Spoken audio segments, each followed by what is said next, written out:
Hi everyone, got another backpack review for you. What you're looking at here is the Arc'teryx Bora 50. Thank you so much to Young's Backpacking for hosting and letting me use one of their bags for yet another review. Let's get to it. Start looking at some of the features of this bag and see if maybe this is what you might need for when you're going out on your little adventures. Going to the suspension system, you got some padded shoulder straps right here. I do love the feeling of the padding that Arc'teryx uses in their bags. It's just like this nice soft spongy kind of feeling.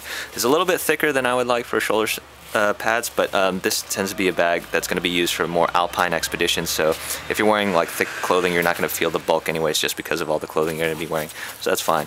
Well contoured, very comfortable when I tried it on previously. Top adjustment straps right here at the top. You got a haul loop.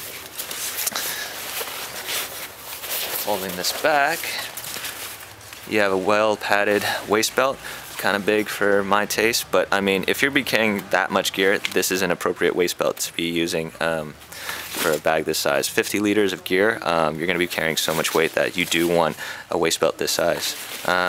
And also, one thing I do like about this and a lot of Arc'teryx bags is the waist belt is removable. So if you're using this bag for lighter weight stuff and you don't want to have the feeling of a waist belt, you feel it'll be a bit cumbersome, you can slide it out, just as you can see here, the little hole through it.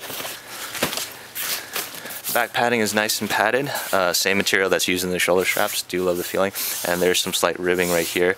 Less for ventilation, just because this is a cold weather bag, but more because by having these little cutouts right here, the bag can bend a little bit more easily and it can flex towards the contours of your body. I quite like that a lot.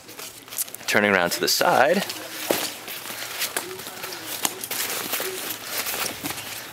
you got two side compression straps, which are held in by clasps, like so, standard clasps. And you have mesh pocket here on the bottom. So actually what you could do is you could slide something in between the compression straps and have the bottom sinking into the mesh pocket here on the side, and then just tighten up the compression strap so you can have like gear that's sticking out the side of your bag. On the other side, you still have two compression straps, one at the top, one at the bottom, but instead of a mesh pocket, what you hear is you have a drop pouch that just hangs off the side of the bag. Kind of actually reminds me of my rock climbing chalk bag, actually, because it's like this nice durable thick material, and then you have a drawstring loop to tighten it up, so you can have like quick access items that you need to get to in a hurry hanging at your side that you can just reach to your side and just grab at it. So that's a nice touch. And if you don't need this, it's not going to be dangling here if you don't want it. What you have here is a small little cutout pocket underneath it, so if it's not in use you can just drop it in like so, and it'll stow away neatly like that, so then you don't have to worry about a dangling pocket if it's not in use. Nice little feature, great design. I do love the design for Arc'teryx bags. They put a lot of thought to their bags as well as quality materials. It's a top loading design, so going to the top lid, you have a top access pocket right here. And I do like the fact that they used a bright yellow for the interior just so that items will stand out. It's a good job. Quite roomy. A little lanyard here to connect like a keychain or a light or something like that. It's nice. It takes up the entire top of the bag. Do like that. Turning the bag around, the lid is held in by two clasps. So undo that. And as I lift the lid, you'll notice there's also an under pocket. Zip open, and it expands the whole length and width of the bag. It is a flat pocket though, it doesn't expand outwards, so I would put flat items here, so you can use this as like a security pocket for documents or whatever.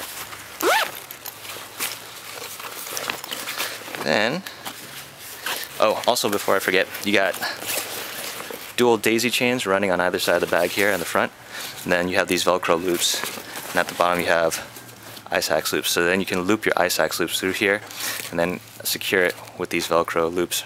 Or if these aren't in use, you can just use your daisy chains along either side to strap in gear. It's a nice design. It's a top loading design, as I said before, which is basically a big sack with a top lid. It's secured at the top right here by one clasp. And if I undo that clasp, I can talk about the front pocket. The front pocket expands when you open it up. It actually expands out and it's held in together by this snap. So if I undo the snap, you notice it opens all the way out like so. Give you all this room so you can store something larger, like say you want it's starting to get warm, you can take off your Gore-Tex layer, throw your Gore-Tex in here, you could throw a helmet in here. It's really nice how big this pocket expands out. And then if you want to go underneath there is also another pocket, flat panel also, but it does extend down the entire length of the bag to almost the bottom of here, this bag. It's a nice touch. So let me just zip up this front pocket. Fix the snap, and then we'll go to the main interior part of the bag. Still yellow, love this yellow. Seriously, it's amazing how useful it could be to have a brightly colored interior, just because if it's at night or light's kind of failing, you do want this bright color so you can see your gear.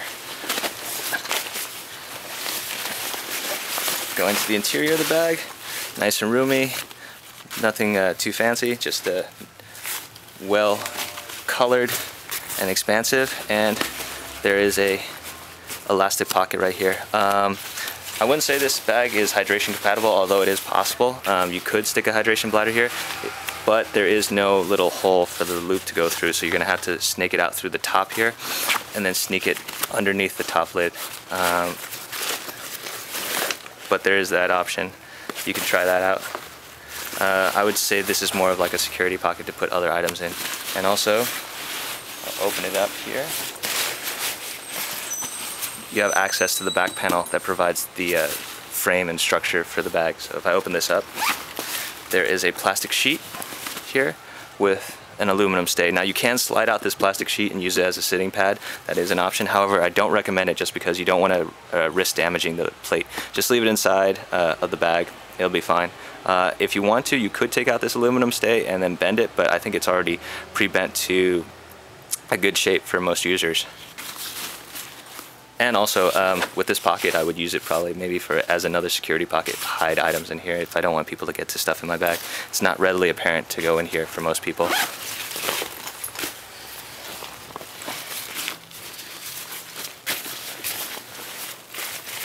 Tighten this drawstring up. Pull this top clasp in to fix it to the top. Secure it. Then bring the top down.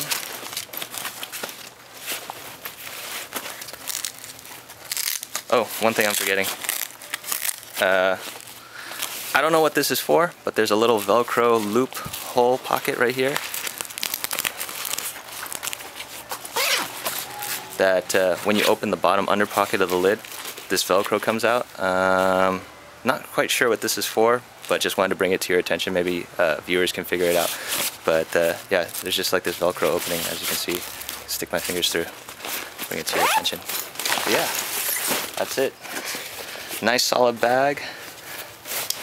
Bunch of different pockets for gear separation. Do love this front expanse pocket that opens all the way out for the front part. And I really do like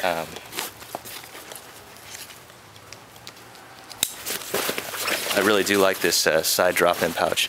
It's a very nice touch for people who want to have smaller items at hand and don't want to have to take off their pack in order to get to them. It's really good, especially if you're wearing like a lot of cold weather gear. You feel a little bit bulky. You're not going to feel as agile taking in and putting on your pack, especially when the pack weighs that much. It's just a pain. So it's a really nice feature. So yeah, good solid bag. Awesome for alpine and cold weather activities. And that's my little review of the Arc'teryx Bora 50. Thanks for watching, guys, and have a great day.